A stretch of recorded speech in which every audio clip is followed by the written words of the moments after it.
জুলাই সনদ 2025-এর আদেশের 11-তে বলা হয়েছে পরিষদের অধিবেশন আহ্বান, কোরাম, ভোটদান ইত্যাদি শিরোনামের বলা হয়েছে সংসদ নির্বাচনের ফল ঘোষিত হইবার 30 পঞ্জিকা দিবসের মধ্যে যে পদ্ধতিতে জাতীয় সংসদের প্রথম অধিবেশন আহ্বান করা হইবে অনুরূপ পদ্ধতিতে সংবিধান সংস্কার পরিষদের প্রথম অধিবেশন আহ্বান করা হইবে।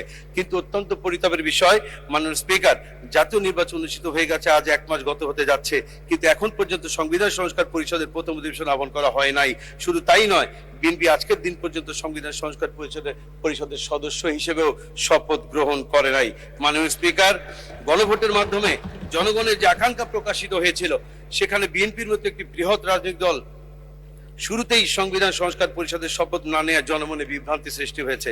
বিএনপি জুলাই সনদে বিশ্বাসী কিনা, গণ অভ্যুত্থানের গণকাঙ্ক্ষার প্রতি শ্রদ্ধাশীল কিনা, জনগণের প্রত্যাশা অনুযায়ী সংবিধান সংস্কার করে নতুন এক বাংলাদেশ বিনির্মাণ করবে কিনা, এসব প্রশ্ন এখন জনমনে ঘুরপাক খাচ্ছে।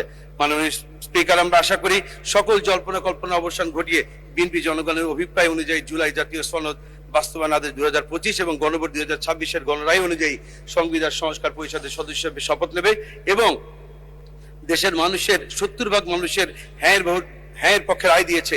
এই দুটো ভোট একসঙ্গে হয়েছে। ধন্যবাদ মাননীয় স্পিকার।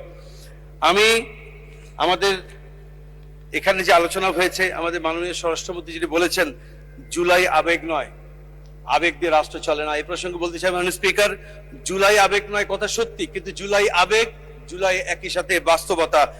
আবেগ বলে জুলাইকে খাটো করে দেখার কোনো সুযোগ নেই। মাননীয় স্পিকার, 50 ঘন্টার আলোচনার যে বিষয়টি এখানে উপস্থাপন করা হয়েছে, সেখানে সকল সংসদ সদস্যরা যাতে নির্বিঘ্নে আলোচনা করতে পারে, সেজন্য 50 ঘন্টার আলোচনার কথা মাননীয় বিরোধী নেতা উত্থাপন করেছিলেন, কিন্তু এটিকেও খাটো করে দেখা হয়েছে। আরেকটি কথা মাননীয় স্পিকার, জুলাই আইন ও অধ্যাদেশ ব্যাপারে মাননীয় স্বরাষ্ট্রমন্ত্রী উল্লেখ করেছেন।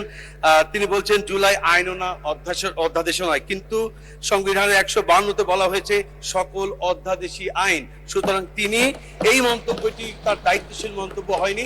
আমরা আশা করি ভবিষ্যতে তিনি দায়িত্বশীল মন্তব্য করবেন। মাননীয় স্পিকার, আমাকে কথা বলার সুযোগ দেওয়ার জন্য আপনাকে ধন্যবাদ জানাচ্ছি।